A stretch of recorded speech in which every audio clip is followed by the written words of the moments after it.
നമസ്തേ. ഒരു കഥ പറയാം.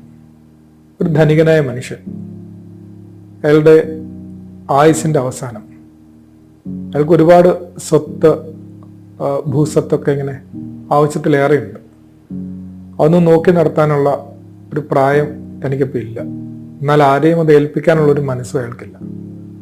അയാൾ പതിയെ തൻ്റെ പറമ്പുകൾ ഓരോന്നായി ഇങ്ങനെ വിറ്റ് ആ പണമെല്ലാം കൂട്ടി ഒടുവിൽ താൻ താമസിക്കുന്ന ഒരു ചെറിയ വീട് മാത്രമായി. ഈ പണമെല്ലാം ചേർത്ത് അയാളൊരു സ്വർണ്ണക്കട്ടി ഉണ്ടാക്കുകയാണ്. എന്നിട്ട് ആ സ്വർണ്ണക്കട്ടി തലക്കീഴിൽ വെച്ചാണ് എല്ലാ ദിവസവും ഉറങ്ങുന്നത്. പിന്നെ അയാൾക്ക് പേടിയായി, അതാരെങ്കിലും കൊണ്ടുപോകും.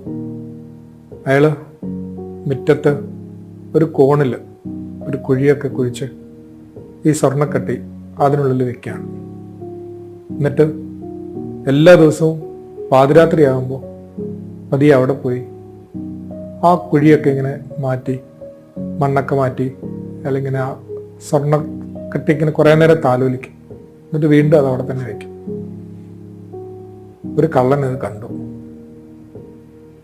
ഒരു ദിവസം അവൻ ആ സ്വർണ്ണക്കട്ടി എടുത്തിട്ട് പോയി പകരം അവിടെ ഒരു കരിങ്കല്ല് കഷ്ണം അതുപോലെ തന്നെ വെക്കുന്നുണ്ട്. അന്ന് രാത്രി ഇയാൾ അവിടെ ചെല്ലുന്നു. മണ്ണ് മാറ്റി സ്വർണ്ണക്കട്ടയിൽ ഇങ്ങനെ തൂത്തു നോക്കാണ്.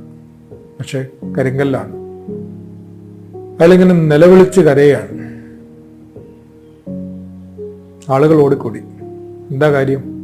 അയാൾ കാര്യങ്ങളെല്ലാം പറഞ്ഞു. ഇങ്ങനെ എൻ്റെ സമ്പാദ്യം മുഴുവനാണ് ആ സ്വർണത്തിൻ്റെ കട്ടി. ഞാൻ എല്ലാ ദിവസവും അതിങ്ങനെ താലോലിച്ചുകൊണ്ടിരിക്കുകയായിരുന്നു. ഇത് കേട്ടു എന്നൊരു മനുഷ്യൻ പറഞ്ഞു, നിങ്ങൾക്കോ മറ്റാർക്കുമോ നിങ്ങളുടെ ആ സ്വത്ത് കൊണ്ട്, സ്വർണ്ണക്കട്ടി കൊണ്ട് ഒരു പ്രയോജനമില്ല. വെറുതെ ഇങ്ങനെ താങ്കൾക്ക് പാതിരാത്രിയിൽ ഒന്ന് തൂത്താ പോരെ, അതിനെ കരിങ്കല്ലായാലും പോരെ. ആദരവ്.